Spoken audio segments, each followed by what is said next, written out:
Hello दोस्तों, एक बार फिर स्वागत है आप सभी का अपने यूट्यूब चैनल 1-to-1 क्लासेस पर। बिजनेस स्टडीज क्लास 12 की अगर आप तैयारी कर रहे हैं तो आज के वीडियो आप लोगों के लिए है। बताने वाला हूं most important question business studies class 12 के लिए, जो कि आपको डेफिनेटली हेल्प करेंगे बोर्ड एग्जाम 2024-25 सेशन में। ठीक है, तो पहले पेपर पैटर्न की बात कर लेते हैं। बिजनेस स्टडीज की क्या पेपर पैटर्न है आप लोग बहुत अच्छे से जानते हैं, परिचित है इस बात से।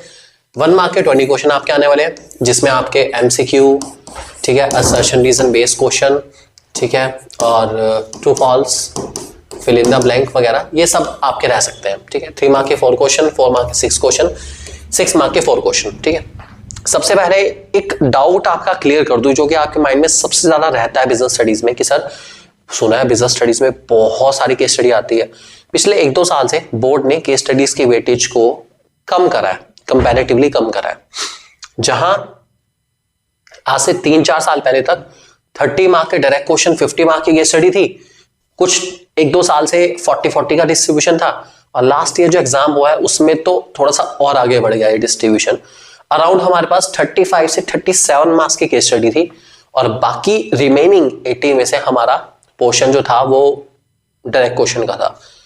तो इस साल भी हम उम्मीद करते हैं कि अगर बोर्ड इसी पैटर्न को फॉलो करता है तो हम कह सकते हैं कि अराउंड चलो पूरी एक्यूरेट तो 40-40 के आसपास तो आप मान सकते हैं कि 40-40 के आपको केस स्टडी और डायरेक्ट क्वेश्चन मिलने वाले हैं बिजनेस स्टडीज के एग्जाम में 2025 बोर्ड में। तो उस हिसाब से तैयारी करो आराम से, कोई दिक्कत नहीं, घबराने की जरूरत नहीं है। सारे कीवर्ड्स बताऊंगा आप लोगों को, जल्दी से कर लो चैनल को सब्सक्राइब, क्योंकि हम लोग बिजनेस स्टडीज की लाइव क्लासेस शुरू कर रहे हैं चैनल पे बहुत जल्दी। फिलहाल हमारे फटाफट इंस्टाग्राम को फॉलो कर लो यार, क्योंकि काफी इंपॉर्टेंट नोटिफिकेशन आपको वहीं मिल सकता है, डिटेल मिलती रहेगी अपना back to back. Chapter 1 nature and significance of management. एक हमारा जो चैप्टर 1, 2 और 3 है, नेचर, सिग्निफिकेंस, प्रिंसिपल मैनेजमेंट और बिजनेस एनवायरनमेंट मिला के 16 नंबर का पेपर होने वाला है हमारा। ठीक है, चैप्टर काफी बड़े हैं, 16 मार्क में इनकी वेटेज है। फिलहाल क्या क्या इंपॉर्टेंट टॉपिक है, नेचर और मैनेजमेंट याद कर लेना, साइंस आर्ट में डायरेक्ट क्वेश्चन में आ सकता है। Levels of management case study के लिए अच्छे से करेंगे। कोऑर्डिनेशन, डायरेक्ट क्वेश्चन और केस स्टडी दोनों में आ सकता है, अच्छे से करके चलेंगे। इन 3 टॉपिक को हिंदी में भी डिस्प्ले करेंगे आप लोगों के लिए। अगर आप बिजनेस स्टडीज को पढ़ रहे हैं तो पढ़ लो यार, कोई दिक्कत नहीं, व्यावसायिक अध्ययन के रूप में पढ़ोगे तब भी हमारे क्वेश्चन काम आएंगे, फॉर श्योर काम आएंगे, don't worry.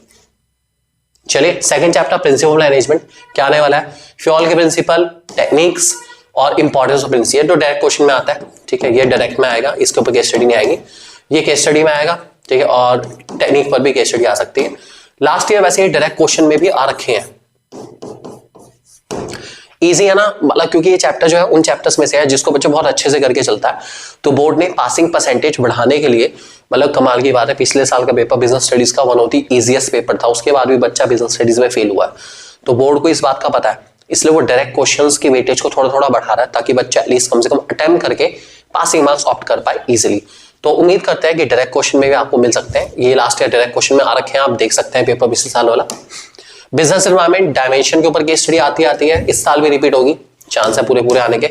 Importance direct question में आएगी, और फीचर डायरेक्ट क्वेश्चन में भी आ सकते हैं। ठीक है, वैसे केस स्टडी के रूप में ज्यादा आते हैं, लेकिन वही है, बोर्ड को अगर पासिंग परसेंटेज बढ़ानी है तो फिर डायरेक्ट क्वेश्चन के रूप में ही देने पड़ेंगे। डायमेंशन केस स्टडी में आएंगे, ये पक्की बात है, डायरेक्ट क्वेश्चन में नहीं आने वाले। ओके, बहुत ही अमेजिंग कंटेंट के लिए और फाइनेस्ट मटेरियल के लिए आप हमारी ऐप डाउनलोड कर सकते हैं। कहां से, गूगल प्ले स्टोर से, बहुत इजीली 1-to-1 क्लासेस के नाम से। ठीक है, और अगर आपके पास आईफोन है, ओहो बहुत बढ़िया बात है, तो आप हमारी ऐप माई इंस्टीट्यूट ऐप डाउनलोड कर सकते हैं। ठीक है, और हमारा ORG कोड RVYWA के थ्रू इस ऐप को लॉगिन करके ऑटोमेटिकली 1-to-1 क्लासेस आप बना सकते हैं बहुत इजीली। जल्दी से आज ही कर लीजिए फटाफट, टाइमली इसको। ठीक है, और उसके बाद फाइनेस्ट कंटेंट आपको मिलेगा कहां, लॉगिन करने के बाद ये 3 डॉट्स पर आप क्लिक करेंगे ना, तो आपको फ्री स्टडी मटेरियल मिल जाएगा, आपके काम आने वाला है डेफिनेटली बहुत सारा।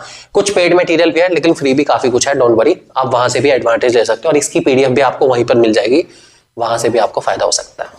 चैप्टर 4 प्लानिंग और ऑर्गेनाइजिंग, 14 मार्क्स का पेपर आपको देने वाले हैं। ठीक है, तो उस हिसाब से देखो तो ये वेटेज फिर भी ज्यादा बेटर है। पिछले 3 चैप्टर 16 मार्क्स, एवरेज 5.33, यहाँ 7 की वेटेज बैठती है, एवरेज वेटेज, ये ज्यादा बेटर है। तो प्लानिंग ऑर्गेनाइजिंग अच्छे चैप्टर है, प्लानिंग तो वैसे भी छोटा सा ही है, तो इसको अच्छे से आप कर लेंगे तो ज्यादा बेटर रहेगा। इंपॉर्टेंट क्वेश्चन सुन लीजिए, प्लानिंग प्रोसेस डायरेक्ट क्वेश्चन में आ सकता है आपका। Limitation of planning case study में है, बहुत इंपॉर्टेंट है, हर साल रिपीट होती है केस स्टडी में, इस साल भी आ सकती है बिल्कुल। Case study single use and standing plan पर आ सकती है आपकी, अच्छे से करके चलेंगे, ठीक है। ऑब्जेक्टिव, स्ट्रेटेजी, ये सब आपको पता होना चाहिए बहुत अच्छे से। ये सब हमारे प्लानिंग के मोस्ट इंपॉर्टेंट टॉपिक है, इसको ध्यान रख के चलेंगे। नेक्स्ट ऑर्गेनाइजिंग आ जाता है, बड़ा चैप्टर है, थोड़ी सी वेटेज भी इसलिए काफी इंपॉर्टेंट है। अगर 6 का प्लानिंग है तो 8 नंबर का ऑर्गेनाइजिंग बैठता है हमारा। इसमें आना क्या है, फंक्शनल डिवीजन स्ट्रक्चर का डिफरेंस आपको पता होना चाहिए, ठीक है, ताकि आप इसकी केस स्टडी को आइडेंटिफाई कर पाए इजीली। उसके बाद डेलीगेशन के एलिमेंट्स पता होने चाहिए, ठीक है, अच्छे से कर लेंगे। अथॉरिटी, रिस्पॉन्सिबिलिटी, अकाउंटेबिलिटी, तीनों आपको पता होना चाहिए, ठीक है। फॉर्मल इनफॉर्मल में क्या फर्क है, मीनिंग बस पता हो बहुत है, इससे ज्यादा नहीं आने वाला। केस स्टडी में आया तब भी आप आइडेंटिफाई कर लेंगे। ऑर्गेनाइजिंग की प्रोसेस आ सकती है डायरेक्ट क्वेश्चन में, 4 नंबर का क्वेश्चन बन सकता है। अगर डायरेक्ट क्वेश्चन की वेटेज बढ़ती है तो ये आपको मिल जाएगा बहुत इजीली डायरेक्ट क्वेश्चन में। नेक्स्ट आता है स्टाफिंग। अब स्टाफिंग, डायरेक्टिंग और कंट्रोलिंग, ये 3 चैप्टर की वेटेज है 20 नंबर की, ठीक है। तो ये भी देखा जाए तो ये चैप्टर बहुत बड़े बड़े हैं। स्टाफिंग अपने आप में बहुत बड़ा है, डायरेक्टिंग इस फर्स्ट बुक का हमारा सबसे बड़ा चैप्टर है और कंट्रोलिंग सबसे छोटा चैप्टर है। तो देखा जाए तो 3 चैप्टर है, वेटेज है 20 मार्क्स की, अच्छे चैप्टर है तीनों, ठीक है। तो फिलहाल देखते हैं स्टाफिंग के इंपॉर्टेंट टॉपिक कौन कौन से हैं। सबसे पहले आपको स्टाफिंग प्रोसेस डायरेक्ट क्वेश्चन और केस स्टडी दोनों के लिए तैयार करना है। इसमें ना हर साल वैसे केस स्टडी आती रहती है, तो इसमें जो हमारा सबसे पहला पॉइंट है ना, उसमें 90% केस स्टडी में estimating man power requirement mention होता है और आपको आगे के स्टेप बताने होते हैं, या रिक्रूटमेंट सिलेक्शन तक मेंशन होता है, आगे के स्टेप बताने होते हैं, या फिर आपसे कहते हैं कि सिलेक्शन के आगे के स्टेप बता दो, इस टाइप का क्वेश्चन भी आ जाता है। तो इस प्रोसेस को बहुत अच्छे से करके चलना है, इससे रिलेटेड क्वेश्चन बहुत ज्यादा बार आते हैं बोर्ड में अपना, तो उसके हिसाब से इसको तैयार करना है, ठीक है। रिक्रूटमेंट के मेथड केस स्टडी में आ सकते हैं, बहुत इजीली है, इंटरनल एक्सटर्नल आपको पता है बहुत अच्छे से। ट्रेनिंग के टाइप्स केस स्टडी के लिए आ सकते हैं। सिलेक्शन प्रोसेस डायरेक्ट क्वेश्चन में आ सकता है। सिलेक्शन प्रोसेस भी वैसे ही आता है कि जॉब ऑफर के बाद वाले पॉइंट बताओ, मेडिकल एग्जामिनेशन के बाद वाले पॉइंट बताओ, इस टाइप का क्वेश्चन आ जाता है, या मेडिकल एग्जामिनेशन से पहले क्या क्या पॉइंट होते हैं सिलेक्शन प्रोसेस में, इस टाइप का क्वेश्चन भी आ सकता है। केस स्टडी भी आ सकती है और डायरेक्ट क्वेश्चन भी आ सकता है। इसके अकॉर्डिंग चैप्टर को तैयार करेंगे तो ज्यादा बेटर रहेगा। अगला डायरेक्टिंग हमारा बहुत ही बढ़िया चैप्टर, शानदार एकदम। कम्युनिकेशन के वेरियस पहले ही बता रहा हूं, मोस्ट इंपॉर्टेंट है, अच्छे से करके चलना, सबसे ज्यादा चांस इसी के आने के अपना, ठीक है। Maslow hierarchy needs theory case study में आ सकती है। उसके फाइनेंशियल और फाइनेंशियल इंसेंटिव केस स्टडी में आ सकते हैं।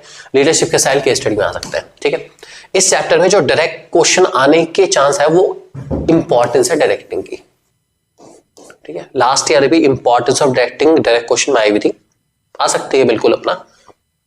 एटलीस्ट 3 पॉइंट्स आपको याद करने पड़ेंगे, बहुत सिंपल है, अच्छे से याद कर लेंगे डायरेक्टिंग की इंपॉर्टेंस को।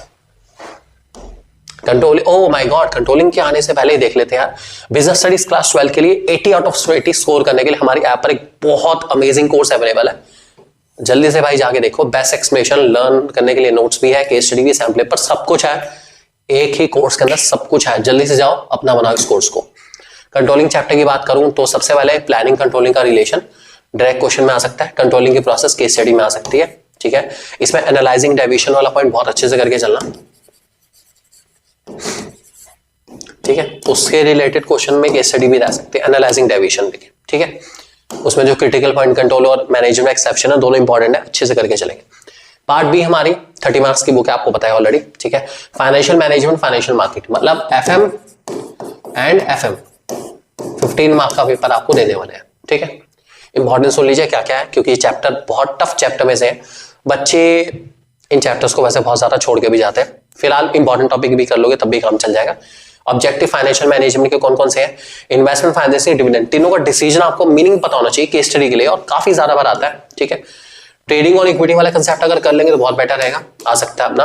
Fix and working capital requirement क्या है, उसकी केस स्टडी और उसके फैक्टर, वैसे फैक्टर याद कर ले, फिक्स वर्किंग के तो बहुत ज्यादा बार केस स्टडी में रिपीट होते हैं, अच्छा टॉपिक है, अच्छे से कर लेंगे। फाइनेंशियल प्लानिंग इंपॉर्टेंस के साथ इस साल भी आई हुई थी लास्ट ईयर वाले बोर्ड एग्जाम में, इस साल भी चांस है कि रिपीट होगा। फाइनेंशियल प्लानिंग से रिलेटेड क्वेश्चन अच्छे से करके जाना, बहुत अच्छा टॉपिक है और बहुत ज्यादा चांस है इसके आने के, ठीक है। ये इसके सारे के सारे इंपॉर्टेंट टॉपिक थे। नेक्स्ट फाइनेंशियल, हिंदी में भी सब डिस्प्ले हुआ है, क्या बात है। इक्विटी फॉर ट्रेडिंग, वित्तीय प्रबंधन के उद्देश्य, निवेश, वित्तनोश, लाभांश निर्णय, वाह कमाल है, बहुत बढ़िया। फाइनेंशियल मार्केट की बात करते हैं, चलिए अब जरा, ठीक है। फाइनेंशियल मार्केट के सबसे इंपॉर्टेंट टॉपिक है, अब तो बहुत सिंपल चैप्टर है गया हमारा, इसमें सारे टफ टॉपिक कट चुके हैं। मनी मार्केट, कैपिटल मार्केट का डिफरेंस, स्टॉक एक्सचेंज के फंक्शन, सेबी के फंक्शन केस स्टडी में आ सकते हैं, डायरेक्ट में भी आ सकते हैं। ट्रेडिंग प्रोसीजर याद कर लेना अपना, डायरेक्ट क्वेश्चन में आ सकता है, केस स्टडी में भी आ सकता है। बस इतना ही हमारा, ये छोटा सा ही चैप्टर है, डिफरेंस इसमें से आएगा चैप्टर से, उम्मीद है डिफरेंस आने की। पिछले 1-2 साल से इस चैप्टर से डिफरेंस की वेटेज काफी बढ़ गई, क्योंकि काफी डिफरेंस है, प्राइमरी सेकेंडरी का डिफरेंस हो गया, मनी मार्केट कैपिटल मार्केट में डिफरेंस हो गया हमारा, तो डिफरेंस काफी है इस चैप्टर में, डिफरेंस आने के चांसेस ज्यादा रहेंगे। नेक्स्ट हिंदी में तो डिस्प्ले हुआ है आपके लिए। नेक्स्ट मार्केटिंग और कंज्यूमर प्रोटेक्शन मिला के भी आपका पूरे 15 मार्क्स का पेपर आने वाला है, 15 मार्क्स का पेपर आएगा भाई इसमें से भी, ठीक है। फिलहाल मार्केटिंग में आना क्या है, फिलॉसफीज केस स्टडी के लिए बहुत इंपॉर्टेंट है, 5 फिलॉसफीज पता होनी चाहिए आपकी मार्केटिंग मैनेजमेंट की। Branding, packaging, labelling most important topic है इस चैप्टर का, तीनों में से एक टॉपिक 3 नंबर में आता ही आता है हर साल, अच्छे से करके जाना। प्राइस को अफेक्ट करने वाले फैक्टर कोई से 3 कर लेना, ठीक है। केस स्टडी में आगे तो एक बार रीड करके चले जाना, ठीक है। डिस्ट्रीब्यूशन के चैनल पता होने चाहिए, केस स्टडी में आ सकते हैं, direct channel, indirect channel, single level, double level, triple, ये सब आपको पता होना चाहिए, ठीक है। उसके पब्लिक रिलेशन या जो हमारे प्रमोशन के टाइप्स हैं बहुत सारे, एडवर्टाइजिंग है उसके अंदर, पब्लिक रिलेशन है उसके अंदर, उसके बाद पर्सनल सेलिंग उसके अंदर हमारे पास, ठीक है, और सेल्स प्रमोशन टूल भी है हमारे पास। तो मीनिंग सबका पता होना चाहिए, हमारे कोर्स में मीनिंग उनका है, मीनिंग फीचर पता होने चाहिए आपको, इसके अलावा आपको कुछ नहीं करना है इसके अंदर, ठीक है। 1% चांस है कि आपका क्वेश्चन जो है सेल्स प्रमोशन या एडवर्टाइजिंग से रिलेटेड आ सकता है इस साल। पब्लिक रिलेशन में आने के चांस थोड़े से कंपैरेटिवली कम हो गए, इंपॉर्टेंट टॉपिक है लेकिन थोड़े से चांस कम हो गए इस बार। मुझे लगता है एडवर्टाइजिंग और सेल्स प्रमोशन, इनमें से क्वेश्चन आने के चांस थोड़े ज्यादा रहेंगे, इसके हिसाब से अच्छे से तैयार कर लेंगे चैप्टर को। और फाइनली हमारा कंज्यूमर प्रोटेक्शन, कंज्यूमर राइट 100% आएगा ही आएगा भाई, मोस्ट इंपॉर्टेंट टॉपिक है 100%। इससे एमसीक्यू आए, इससे छोटा क्वेश्चन आए, इससे केस स्टडी आए, इससे डायरेक्ट क्वेश्चन आए, कुछ ना कुछ आएगा फॉर श्योर। उसके बाद कंज्यूमर की डेफिनेशन रीड कर लेना एक बारी, रेजिडेंशियल मशीनरी कौन कौन सी है पता होना चाहिए, state commission, national commission, direct form ये पता होना, डिस्ट्रिक्ट फॉर्म हमारी, ये सब आपको पता होना चाहिए, आ सकता है, ठीक है। एक बारी इसकी रेमेडीज एक बार पढ़ लेंगे तो बहुत अच्छा रहेगा, रेमेडीज कौन कौन सी अवेलेबल है कंज्यूमर को, इससे रिलेटेड क्वेश्चन आ सकता है। रेमेडीज काफी इंपॉर्टेंट टॉपिक है हमारा, इसको जरूर रीड करके जाएंगे, ठीक है।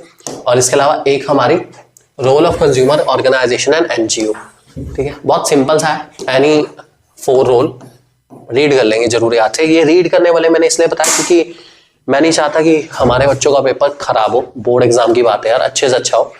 तो ये टॉपिक जो मैंने बताए हैं, जिनको कहा है रीड करने के लिए उनको रीड कर लेना, जिनको कहा याद करने के लिए याद कर लेना, जिन पे कहा केस स्टडी तो केस स्टडी, जिनको कहा डायरेक्ट क्वेश्चन तो उन पे डायरेक्ट क्वेश्चन।